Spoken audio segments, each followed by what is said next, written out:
Welcome back. Welcome back. Welcome back. We're both so excited to bring it in, right? Of course, this morning we yes. continue to chat about all the good things and we continue to encourage you to wear a mask. But we also have a lots of information for you about things coming up.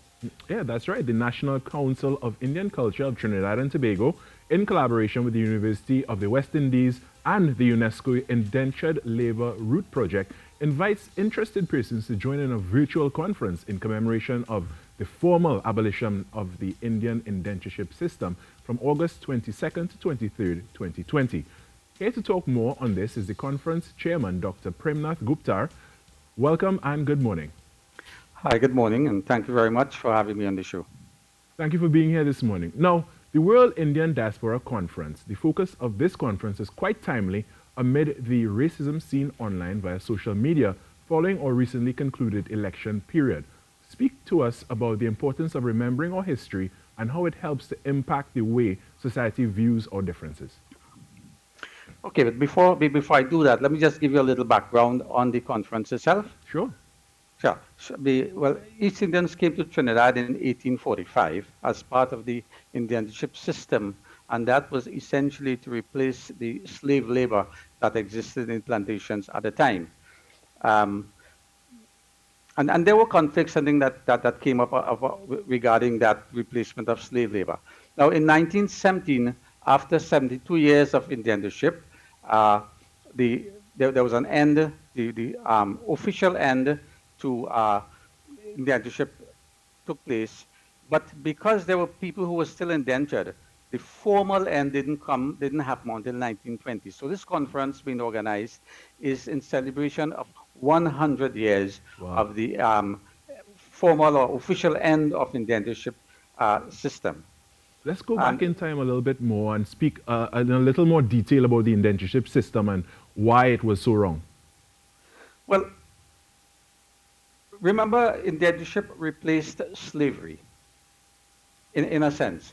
The indentured immigrants, when they came, they actually lived in the same barracks as the slaves. Right. They lived under the same conditions, similar conditions as the slaves, under the same masters who operated the sugar estates.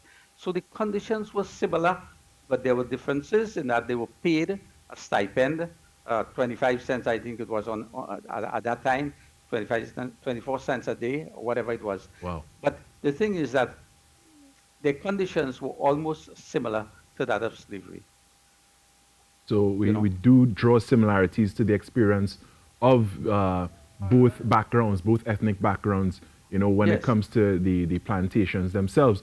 Plantation system. The indentured laborers, they were also promised other things. Could you extrapolate on that as well? Of course, they were promised in the beginning, they were promised the return passage to India, to their homeland. But that was stopped somewhere, some years later, and they got half passage and then no passage at all. Out of the total number of 147,000 people that came to Trinidad, Indians who came to Trinidad, some 80% of them, from the research I've done, shows that almost 80% of them decided to let their buckets down in Trinidad. So because of that large number of people settling in Trinidad, Indians, so you had the slaves, the ex-slaves, and you had the Indians now living. That, of course, coming to your question, created some kind of problems of mixing, of settling, and of course, fighting for their space, as it were. Right. Now, in this day and age, history was, again, that was 100 years ago, which we are going to be celebrating very soon. What are the ways in which, our two cultures, well, not two, we have more than two cultures here in Trinidad and Tobago. What are the ways in which all the ethnic backgrounds and cultures can meld together from your experience and your knowledge of the history of Trinidad and Tobago? Essentially, I would say that there are a lot of cultural similarities. There are a lot of you have things that are similar in various cultures. But in order to deal with some of the issues, I think we have to go back to our education system and look at what is being taught to our children in school. And I would say that the, the, um, the issues of racism, as you asked the question there a while ago, these issues have to be dealt with early, beginning with the preschool and continuing later into primary and secondary school. So it has to deal with the education system and how our people are socialized, among other things. Trinidad is a multi-ethnic, multicultural, and multi-religious society. There are lots of commonalities that we share, and we need to look at our strengths rather than our weaknesses. I couldn't have agreed with you more. So let's speak about the conference now in a little more Yeah. detail. When will the conference be? The conference will be held this weekend on Saturday and Sunday, and we begin at 9 a.m. on Saturday with a formal program. Uh, then we go into the conference itself. There are 75 presentations over the 2 days in 14 panels. And we have presentations from throughout the world. It's a World Indian Diaspora Conference. So we have 22 people from Trinidad, that's the most. We have 15 from India. We have 6 from Suriname. We have 11 from Fiji. We have 7 from USA, Mauritius 4, the Netherlands 7, and the rest are coming in from the UK, Guyana, Canada, Australia, Germany, South Africa, among other places. So it's a World Indian Diaspora Conference, and the coming together of this conference of all these scholars is meant to help to clarify several issues on ethnicity and in understanding each other in the various countries, the various nations.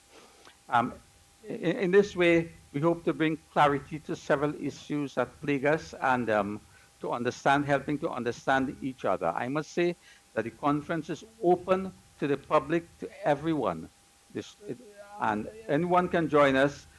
Just type in zoom.widc2020.com in your browser and we'll take you to the conference. Let me say that again, zoom.widc2020.com. And through this conference, we hope to expose people to international scholars, and there are going to be question and answer time after each panel, so people would be free to ask questions regarding the particular panel. So there are, as I said, 14 panels. If I could give you a little rundown of what some of the panels are like. Sure, yes. Okay, so we the panel 1 on Saturday's historical perspectives, diaspora heritage and culture and activity and archives. Panel 2 deals with, again, the same thing, but moves on with culture. Panel 3, the emergence of multi-ethnic nations and societies. And this session is being chaired by Dr. Sherrian Singh. The previous one will be chaired by Professor Bridget Brereton, and the first one is being chaired by Dr. Jerome Tilok Singh. Panel 4, entrepreneurship, emergence and consolidation of identities. This is chaired by Professor Brinzi Samaru. Entrepreneurship, again, and consolidation of identities. This is chaired by Dirup Timal. Then we have a film session to close off Saturday, and then we go into Sunday. We begin at 8 a.m. on Sunday morning with politics and labor in the Indian diaspora, and I will chair that session. Panel 7, politics and labor again. That is being chaired by Radhika Mahes. Panel 8 is an interesting one that deals with identity issues. This one is being chaired by Manshad Ramphal. We have a panel 9, sports and visual art. This is chaired by Dr. Devkinanand Sharma. And a very interesting one again for women, panel 10 dealing with gender issues. And we've taken a lot of issues that took place during indentureship and post-indentureship. Definitely. The theme of the conference, as I must remind you, is post-indentureship and future trends. Right. Panel 11 deals with biographies, and panel 12 also deals with biographies and the environment. And this is chaired by Dirup Timal. Then panel 13 and 14 will deal with linguistics and a health panel that talks about health in the Indian diaspora. Right. And So And with that, Doctor, I have to say thank you. We do have a sharp cut for the news at 7 o'clock. But again, I want to thank you for joining us this morning and giving us all this information. And again, you can go onto the website and you can tune into that Zoom conference, which starts on the 22nd of August. And you could tune in for the entire thing, all right? We're now going to go upstairs to the news at 7, and we'll be back with the second half of the show after that. Stay with us.